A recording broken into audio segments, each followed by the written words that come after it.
Anchor and take a look at that burn spot back here. Rubber gloves may be the most important protective gear in an electric line worker's toolbox. The gloves protect them as they make repairs or upgrade high-voltage power lines.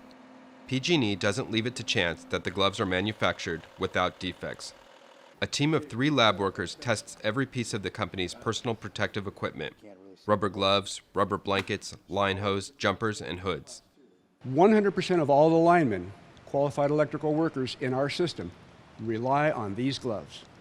About 2% of the gloves tested each month are rejected. That means it's critical that everything meets the highest safety standards. In all, the team tests as many as 84,000 pieces of protective gear every year. You have to have a lot of faith in these products.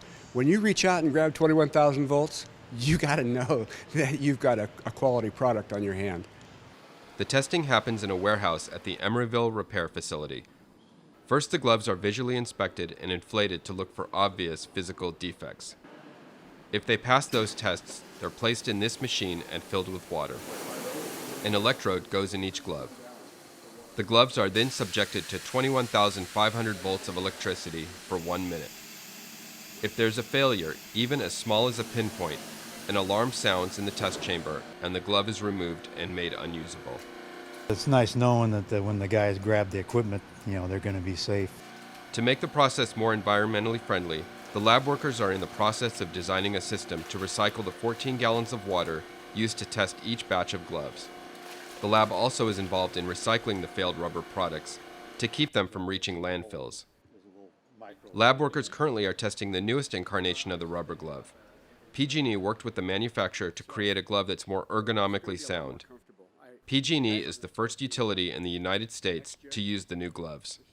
I think it's going to be really popular because the linemen especially are spending an inordinate amount of time in their rubber gloves these days because we want to keep the power on. We don't want to shut customers down.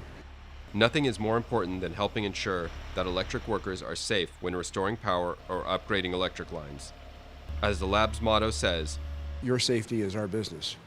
For Currents, I'm David Kligman.